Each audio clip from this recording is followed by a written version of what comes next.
Hello and welcome back to Soulful Speaking. My guest today is Alan Lazaros. I'm going to save most of his story for his voice to tell you, and I'll give you a glimpse. He is the CEO of the Next Level University podcast, a global top 100 podcast with over 2,100 episodes that's listened to in 180 plus countries. And at age 2, his father passed away in a car accident. At age 26, after getting into a nearly fatal car accident himself, Alan questioned everything he was doing in life. Welcome, Alan. Lauri, thank you for having me. I appreciate it. You very clearly take your show very seriously and very intentionally. We did a little breath work situation grounding exercise before we hit record. And this is the most present I've been all day today. Today's been a crazy one, so thank you for having me. You're welcome. Thank you so much. I love to dive right in. So let's start with, where did your speaking journey begin? So the earliest I remember my speaking journey was when I was a freshman in high school. This actually came full circle. So I had a guy named Mr. Parcells, a teacher named Mr. Parcells. He taught world history. And I remember being very popular in middle school, and then everyone else hit puberty and I didn't. So I'm 36. I often joke and say I'm hoping to hit puberty at 37. But if you think I look young now, imagine me at 14, right? So I was 14 years old. My stepdad had just left. I was having a really hard time at home. Birth father passed away at 2, dealing with all that. And I went from popular to basically all the girls developed and all the guys developed. And I went to high school. My sister was a senior. She was the most popular girl in the entire school. And I was this sort of red-faced, prepubescent little kid who went from the top of the social status hierarchy with the bowl cut as sort of a Backstreet Boy to, this awkward stage of just sort of chubby and short and didn't hit puberty yet. And I had to do a speech for that class, and I was freaking out. I was very scared because the final project for that class was to speak in front of the class. And I remember there was a girl I had a crush on. Her name was Amy, and she was in that class, and I was so scared.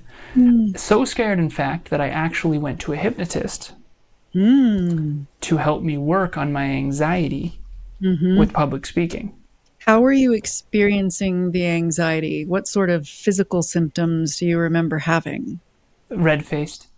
I would get really red in my neck. I'm actually surprised I'm not now. I think I'm very grounded right now.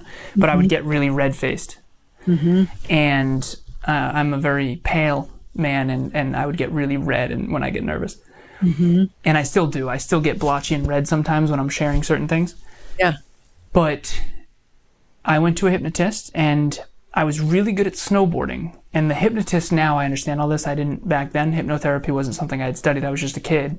And now I understand. I would listen to these. It was little cassette deck tapes. And I would listen to them before bed. And it was this meditation where it would associate speaking with snowboarding. Because I was such a confident snowboarder.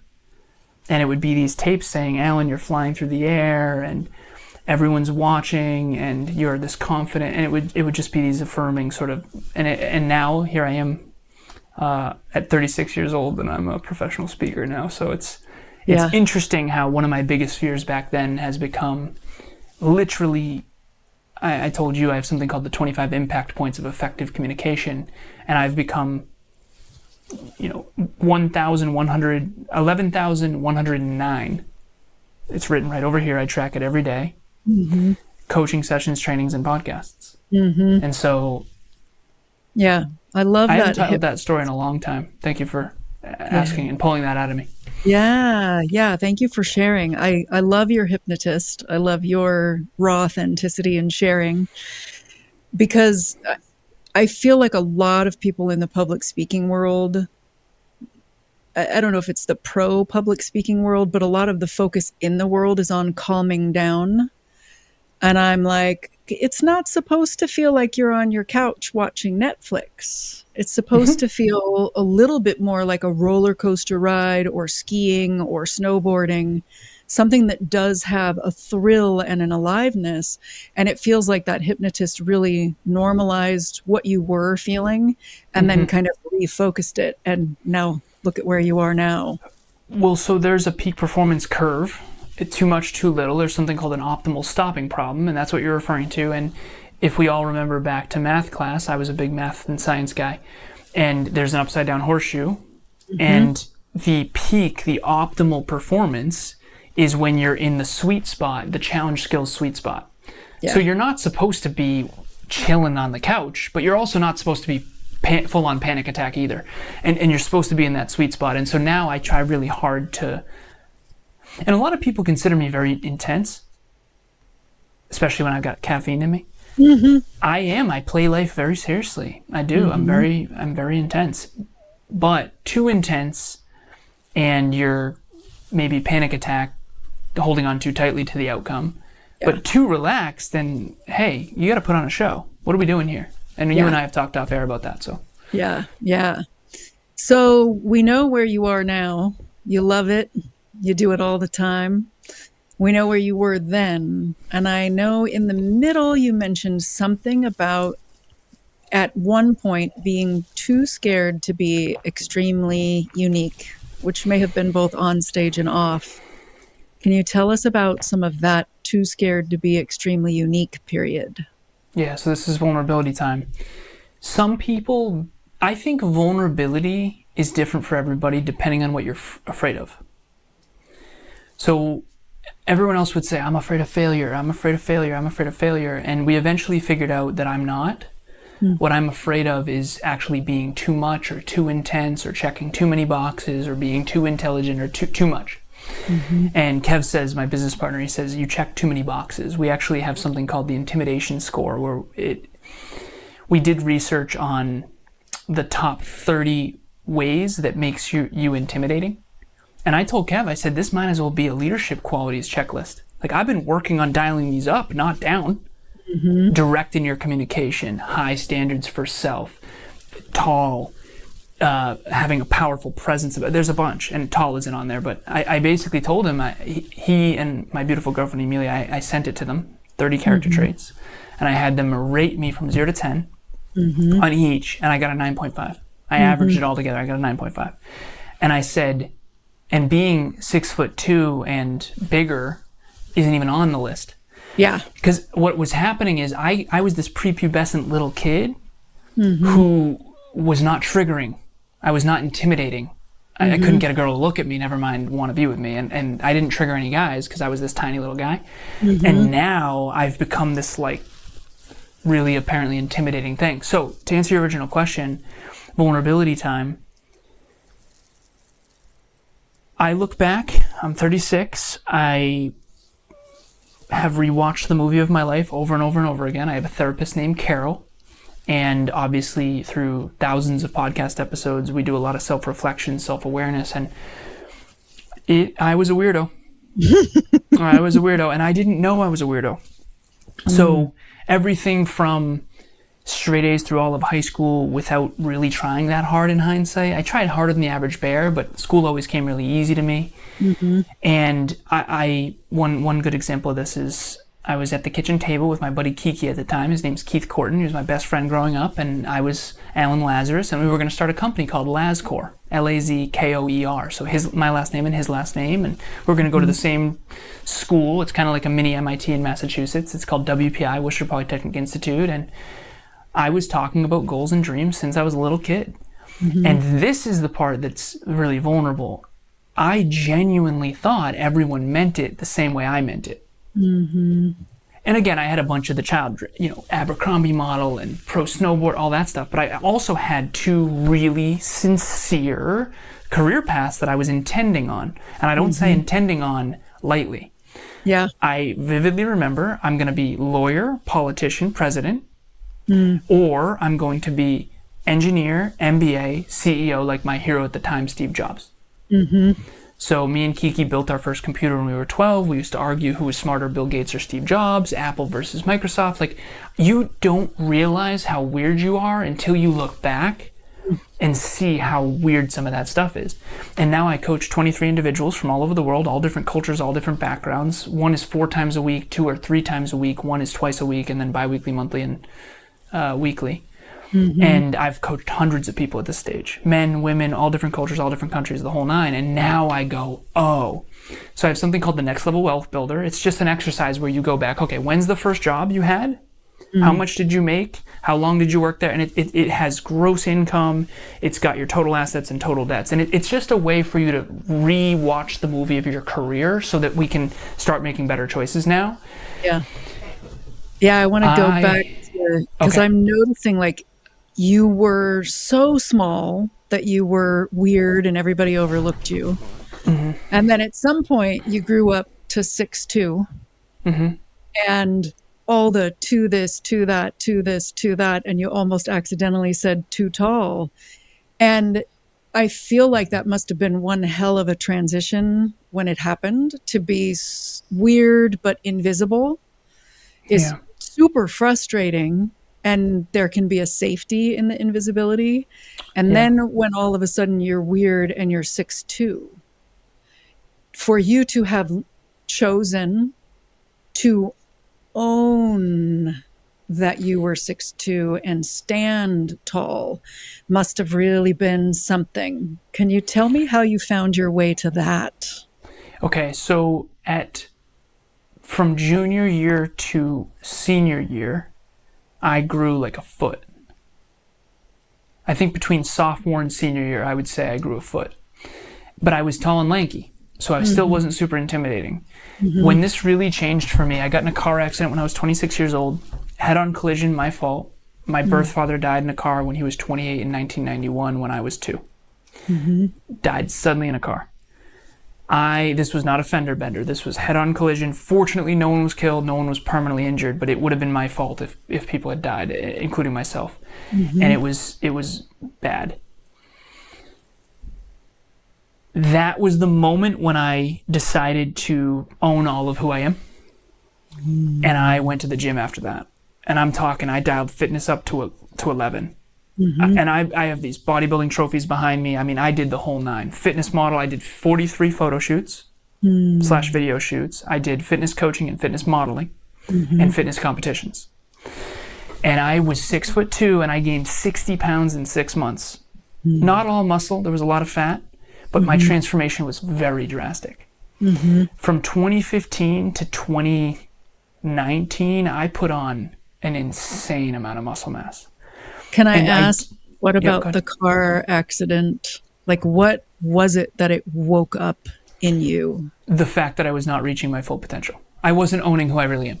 That's really what it woke up. Because a lot of people saw me and they're like, well, you're so successful. I was a 1% global earner at that point. I made almost $200,000 a year. In the US, the top 1% is $465.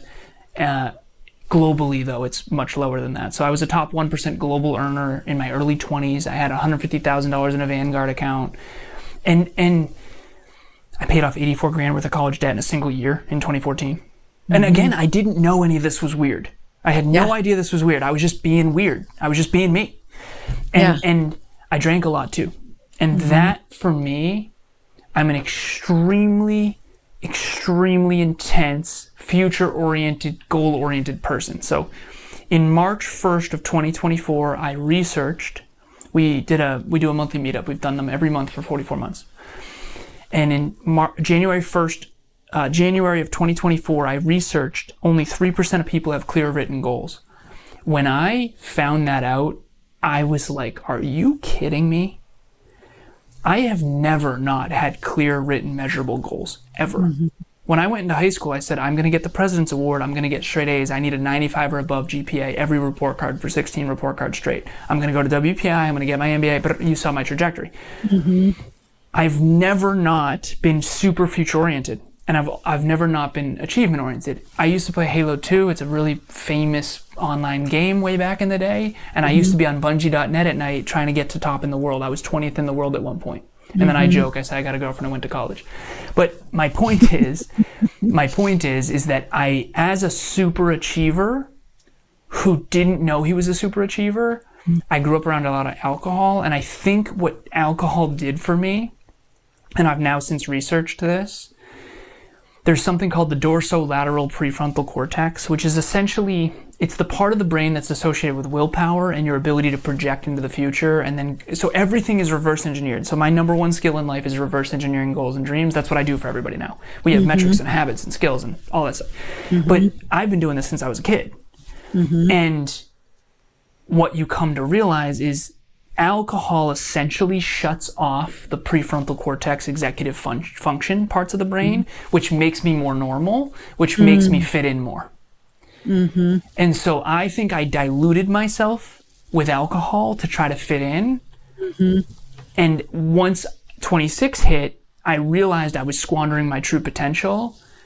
Because people say, like, you work so hard, you think too much, you work too hard, like, why can't you take it easy? I had an ex-girlfriend who said dating you is like dating a fucking Stairmaster. And what she was trying to say is slow down. Like, why don't you slow down? I said, listen, I want to speed up. Like, this is me dialed down. People think this is me dialing up and pretending. No, this is me dialed down. You're making me think, because there are so many parallels between speaking and how we live our lives. Some of my pet peeves are when people tell speakers to slow down. Because I'm like, that's going to make them feel like something is holding them back.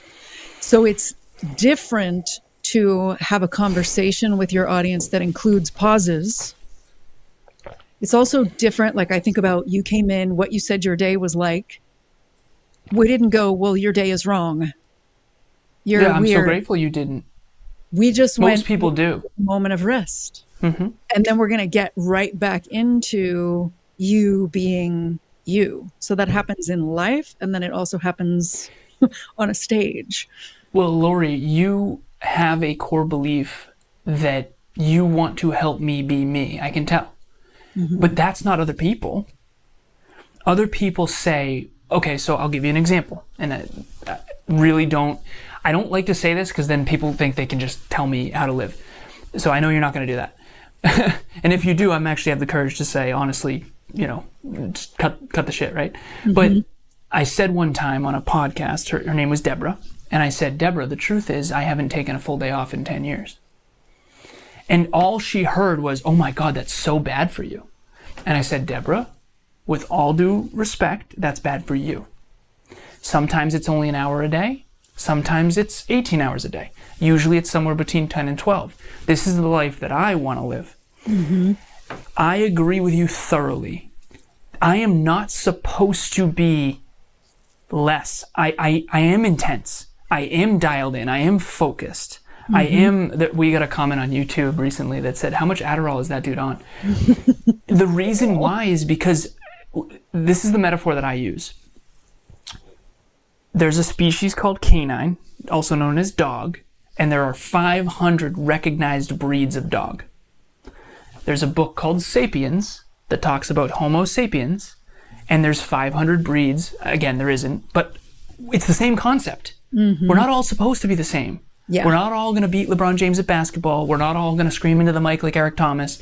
We're not all going to be Tony Robbins. We're going to be Alan Lazaros and Lauri Smith, and we're going to be who we're meant to be. And the world is very quick to try to tell you who you should be, and it's very, very hard to repel that when you have low self-worth and low self-respect, especially when you're the weirdo. I have had goals and dreams my entire effing life. I had bigger dreams at 7 than most people do at 70. And that's just the truth. And it's scary to own that because you get attacked and you get chopped at. And it's like, well, you work too hard and you think too much. It's like, well, what if you don't work enough? And what if you think too little? I'm not telling you how to live. And by the way, I'm way more fulfilled than you, person B or person A. So it's like, listen, I tried the other way. It didn't work. And by the way, I'm more successful than you, so you're trying to give me advice. It's that whole thing. Go ahead. Yeah, it feels like it's back. So I took a neuroscience coaching class where they had that. It was called the Goldilocks zone in their coaching methodology. It was that peak performance, upside down U-shape. And as you're talking, that's coming back up again. My peak I could not live in your peak performance. I can for periods. And I like the variety of like, I go and go and go, and I'm working a day job and doing theater at night, and you push and push and you get the play open. And then the day after the play is open, you're like, and then on Thursday you get back up and you go back into it and do it again. We have a different peak performance fingerprint. 100%. And it's different at different stages of your journey. Yeah. I also say this, because someone came at me recently and said, you got to stop working Saturdays. And I said, Emilia, my beautiful girlfriend and future wife, her father's a successful business owner. And he's awesome. I respect him deeply. But I said, Nate, I would love to see what you're doing at 36. I'm 36 years old. These are the grind times. I don't have children yet. I'm preparing for that. Like, you're not supposed to hang out in your 30s. You're supposed to build. Now, again, supposed to is the wrong terminology. At the end of the day, you need to honor what's in here and what's in here. Yeah. That's and I spent too many years. I spent too many years listening to people who, quite frankly, in hindsight, didn't know what the fuck they were talking about. What did it cost you when you were too scared to be extremely unique and you were listening to them? Fulfillment. It cost me self-respect, self-worth, and fulfillment. Which sounds a little bit like a hamster wheel. If it's hard to advocate for yourself when you don't have self-worth, but you're hearing all this stuff, how did you find your way to where you are now? Where if somebody is shooting all over you, as my coach used to say, you'll stand up for yourself. Well, I think, and I help my clients with this as well, I think that for anyone who had a tough upbringing, who has been mistreated and disrespected, your Richter scale is probably off. So I'm gonna keep this as vague as I can on a public medium, but there's something called an ACE score, adverse childhood experiences. Birth father died at 2, stepfather left at 14, mom and stepdad did not get along. That's a polite way to put it. Holy shit. And everything in between. A lot of alcohol, the whole nine. And when you grow up in an environment, the metaphor here is, if you grow up in California and there's earthquakes every other day, when you come to Mass and there's a little earthquake, you're not even going to notice. And everyone in Massachusetts is going to be like, oh, what the hell is going on here? Well, the same is true for your respect scale. So if you've grown up being disrespected and there was no boundaries and you were beaten and whatever, growing up, you keep getting disrespected, but you don't even notice because you're so used to being disrespected. So my girlfriend said, Alan, I just witnessed your friends all make fun of you. You joined them in making fun of you, and you're 10 times more than every one of them. And I can't witness that again. She has been advocating since the moment I met her 6 years ago in October. She's been advocating for me to be who I'm meant to be. Because the truth is, I surrounded myself with losers. Yeah. And those losers felt insecure around me, and they made fun of me. I got bullied a lot. And so there's two types of people I don't tolerate. One is spoiled brats who are entitled and want big rewards for minimal effort. And number two is bullies. If you're going to chop people down for your own personal gain and to feel better about yourself and pad your own ego, you can kindly F off. Where was the car accident in relation to the girlfriend? My math brain is not here. I got a 5 on the AP calculus exam, and part of me needs the whole world to know that, and it's not always here in this mode. Good for you. That's awesome. So I also took AP Calc, big fan. So 26 years old is when I got in the car accident. Okay. The quote that I use is from Jeff Bezos. Like him or hate him, the quote's fire. Some people have a job, some people have a career, some people have a calling. Before 26, I had a career. A very powerful career.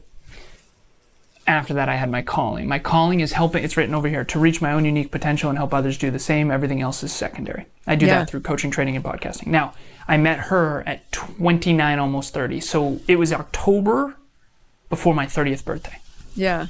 So it feels younger. like the shift to answer your calling also drew this person into your life. There's no way she would have wanted to be with me. And the truth is, I wasn't the man capable of being with her. Yeah. First of all, women tend to mature faster than men because they do inner work and they're humble. And I always say this. I say, I'm 36 and she's 30. she's going to be 31 in October. I'm going to be 37 in November. So I'm 6 years older, essentially. The 31-year-old version of me, she wouldn't have wanted to be with. And that's the truth. And when I met her, she was 25, almost 26. I was 29, almost 30. And I'm not kidding. Me at 30 was ready for her at 25. Mm-hmm. If that. Me at 25, exactly. And that's when you know it's a good peer. Usually there's mentor-student, or there's mentor-student the other way, or there's peers. And I think one of the biggest mistakes we make in life, I certainly did, was having the wrong mentors. Holy crap. Mm-hmm. She was an actual peer. And some of the people that I've been around in the past that were friends or that I dated definitely were not peers. Mm-hmm. It was very much me being a mentor and not really knowing that any of this. How has answering your calling, continuing to answer your calling, changed your relationship to speaking? Well, first of all, I say things now that I never had the courage to share in the past. So right now, you can hear there's certain reluctance to say certain things because there's two worlds. There's the real world, which is what's true, and then there's the social world, which is horseshit. Mm-hmm. And in the social world, there's the wedding photos, and in the real world, there's the actual marriage. Mm-hmm. In the real world, I know I'm brilliant. I know I'm hardworking. I know I'm attractive. In the social world, you're not allowed to say any of that. Mm-hmm. So I'm working really hard these days to own what is true, because I actually can't stand the fact that there was so much deceit growing up. And I don't mean conscious deceit necessarily. I mean just lack of awareness. And for anyone out there who might have kids listening, please put in earbuds and or pause this or whatever. I think true personal development is basically hearing that Santa Claus isn't real on repeat. Because I was devastated when I found that out when I was a little kid. It's like, well, Santa Claus isn't real, and neither is the Tooth Fairy, and neither is the Easter Bunny. And it's like, why were you lying to me? Mm-hmm. Why? What else can I trust about all this? And I get it, the magic and blah, blah, blah. But when you research the history of all this stuff, it's like, God, we really should be more honest. But again, the lack of honesty and integrity in my upbringing, all the hard truths that no one wanted to face, caused so much pain. Mm. Like, no one wanted to admit that they had an alcohol problem. I was one of the first people to admit it in anyone that I grew up around, and I had the less of a problem than everyone I was around. Mm-hmm. It's interesting. So my relationship with being a speaker and owning it and owning who I am is basically, I call it the 3 circles of the ego. The outer circle is what you want others to believe about you. Mm. The next layer in is what you want to believe about you, and then the layer in the center is what's true, what's real. True. Yeah, what's accurate. And to me, that's my intention that I set in the breath work that we did. Mm-hmm. The intention I set was, I am here to help these listeners or viewers reach their full potential through seeing themselves, others, in the world more accurately. I don't think the reason you're not achieving more is because you don't believe enough in what you already believe. I think you think inaccurately, and I do too. Mm-hmm. But I think way more accurately than I did at 26, and way more than at 16, and way more than at 6. At 6, you're hoodwinkable. You know, you have heroes you shouldn't, and then you become an adult and go, whoa, that guy was a dingus. And you just hopefully get smarter and smarter and smarter, and you start to see yourself more and more and more accurately. So, you know, if you're tall, own it. If you're short, own it. Yeah, I think the truth sets you free. I really do. But I'm accurate thinking is my thing, accurate thinking. And so to answer your original question, owning it has helped me speak more truth into other people's lives, even though it's very triggering for people. Yeah. And so I'm a yogi. I love yoga, and I've always loved the idea that we are coming home to our true selves. Nice. And I hear a parallel, even though we use different words to describe it. I hear the parallel in that of like, it's a shedding of anything that isn't you, that's coming from society, that's coming from your upbringing, so 100%. That the truth is revealed if you let it be, if you choose it, if you shine a light on all the stuff that's in the way. We come home to ourselves. Scariest thing in the world. Yeah. Scariest thing in the world. And the most liberating. Scariest thing in the world and most fulfilling. Most fulfilling, but that's actually why I was rattled. I got off an episode and Kevin had asked me a lot of stuff about it was about environmental design, and he was like, well, what's something that I wouldn't understand? And I basically went through my entire household and how everything is by design. Everything is optimized for a purpose. Every room is optimized. And he's like, well, what do you mean? And we went through the details. So the contrast between me and other people that I usually try to hide was very much revealed. In other words, my super weirdo was highlighted. Yeah. And whenever the super weirdo gets highlighted, it triggers the do I belong? And what we have to remember is we belong here. But yeah, you know, when you're proven the textbook wrong at 16 and the entire statistics class is against you vehemently, including some of your best friends, and then you go to the AP Calc teacher, prove it on a whiteboard, and then the whole class was wrong and you were right, you learn very quickly it's not safe to be more intelligent than other people. It's very socially unsafe to be the smartest in the room because everyone else wants to swim in BS, and they know that you're going to find them out, and they're afraid, and it triggers their fight and flight response. Like, if you came in here trying to pretend to have the most successful podcast of all time, and we have 50 million, I would know, because I produce 64 podcasts, we have 112 podcasting clients. Like, do you know how many people are so full of it in this space? They're buying followers, they're doing bots on their YouTube channel, and they know that I know, so they're triggered. So they have to do this with me, and I sized you up the moment I met you, and I knew you weren't going to do any of that, so I'm very grateful. Yeah. Oh, yeah. I love it. I love how different we are. I love that we're both weirdos.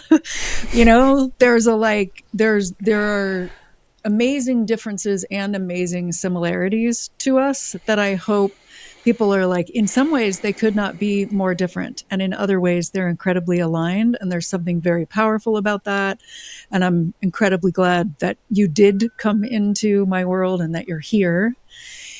What final words, what would you like listeners to know? Okay, so in statistics there's something called a bell curve. And I think that we usually have a lot of shame when we're on the very low or very high end of a bell curve. So with IQ, I know that I'm on the very, very, very, very, very high end of the bell curve, and it separates me from other people. There's a great book called Flowers for Algernon. It's a fiction book. Have you read Flowers for Algernon? I've heard of it. I don't think I've ever read it. So there's a character named Charlie. Magnificent book. And it's a science fiction book.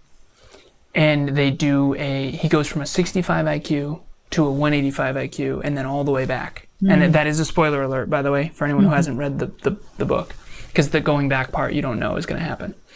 But everyone he thought was his friends were actually making fun of him because he was mentally challenged. And then he went from liking a woman named Alice to falling in love with her as a peer to outgrowing her and thinking she was an idiot.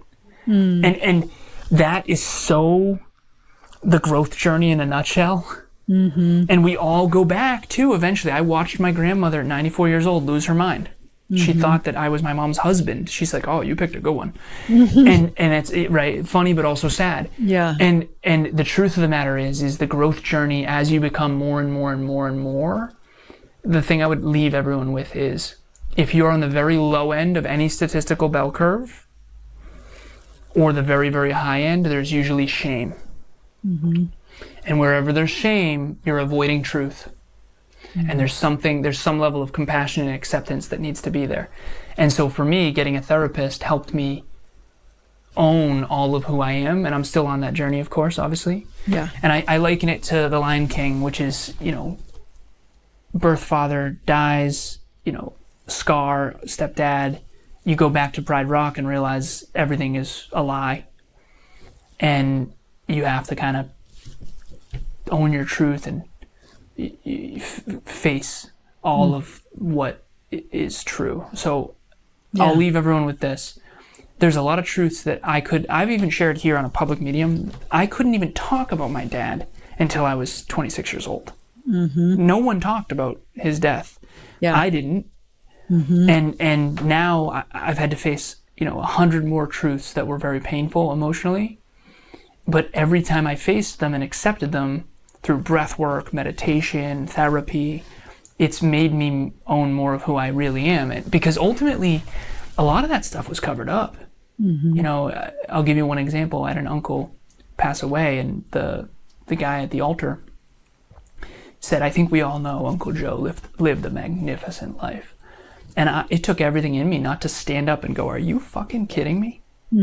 He drank himself to death for 30 years. Why can't we own a lick of truth? Yeah. The truth matters. And a lot of people would be upset for me to even say that on a public medium. I don't care if you're listening. I care about the truth, and that is the truth. And the truth will set you free. So that's what I would end with. Fantastic. If people are drawn to you, I know you have a resource for people, and if people are drawn to you, how can they reach out? I should just remember that. So you can reach out via email. Lauri and I talked about this. So I have something called the 25 Impact Points of Effective Communication. I have a short story that goes with it. I was coaching someone named Udit. He and I went to college together, and we partied. We're both math and science guys. I went to an engineering school. And 10 years later, I started coaching him, and he had a company he was trying to start, and he was going to pitch to investors, private equity in Boston. And he's like, dude, how do I speak like you do? And I thought to myself, even back then, like, brother, English isn't your first language. You've never been good at speaking. I don't think you can speak like me. But I wasn't courageous enough to say that back then, right? So instead, I drew up this list, all the ways he could speak better and work on his, I came up with 14 on the spot. Of how to effectively communicate more. And eventually I worked on it. It's been 7 years since then. And I now have what I call the 25 impact points of effective communication. And I will share it with each and every one of you if you reach out, alan@nextleveluniverse.com. I'm not going to sell you anything. I'm going to give it to you totally free. And it's going to have the 25 impact points of effective communication in a brief description so that you can learn how to be a better speaker. But here's the key. These are all principles: tonality, storytelling, powerful pauses, a whole bunch more. But you have to apply them based on your unique personality, because if you're trying to be some robotic speaker, it's never going to work. Yeah, a robotic speaker, or part of what I love about your story is everything in it was true. He was not ever going to do it like you, and you helped him improve his way. So it's not a robotic way, and it's not trying to follow someone else's style that isn't yours. Yeah. It's principle based. These are principles. Pauses and no filler words is a principle. Yeah. These are principles. None of them are blanket statements for how you should be. These are principles that you need to apply to your own context and your own uniqueness and your own personality and your own goals and your own medium, podcasting, coaching, training, speaking. So yeah, this has been amazing, Lauri. Thank you so much. And again, that's alan@nextleveluniverse.com. The website is nextleveluniverse.com, spelled just like it sounds. And the podcast is Next Level University. And reach out anytime. Awesome. All right. Now it's time to slide into our PIVO pivot. Alan. What's PIVO? PIVO stand for? So this is stolen, borrowed, paid forward. I loved the TV show Inside the Actor Studio when I was a kid. And when I was going to start this podcast, my first title for it was Inside the Speaker's Studio. Nice. Because I run something called the Speaker Studio. And then I didn't want to box myself into that. There are episodes that are titled Inside the Speaker Studio. What was his name? James Lipton was the person who hosted that show. And he did a questionnaire that was his version of a questionnaire by Bernard Pivot.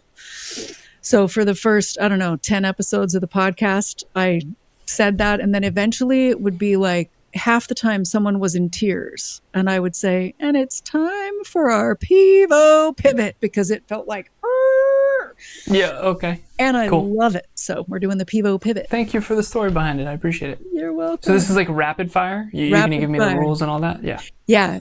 Do your best to answer quickly with one word or a short phrase. Okay. What is your favorite word? Potential. What is your least favorite word? Mediocrity. What turns you on creatively, spiritually, or emotionally? Helping people reach their potential. What turns you off? Average, ordinary, mediocre, normal. What's your favorite cuss word? Oh, fuck. Nice. What sound or noise do you love?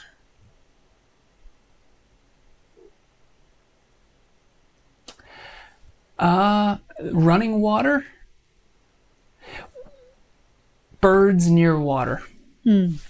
And peepers. We call them peepers. So growing up, I had bullfrogs. I grew up on a lake. Oh, we call them peepers, and we have them here too. It's when last night the whole orchestra was playing, it was unbelievable. Hot day. Yeah. Nice. Yeah. What sound or noise do you hate?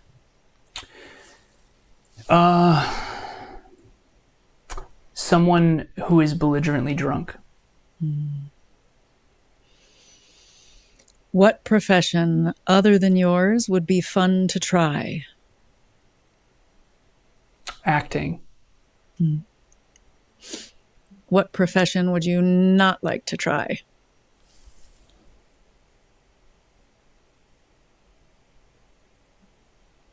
Mechanic. Not interested in cars at all. Stepdad loved them. I was forced to watch him put together engines, and I hated every second of it. And Alan, what do you hope people say about you on your 100th birthday? That dude did all he could with all he had to aim at the highest possible good, and that is the male role model he never had.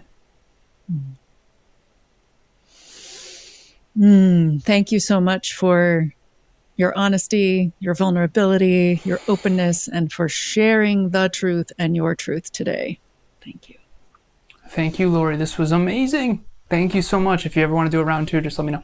Absolutely, absolutely. And I'm doing my best to remember this, people.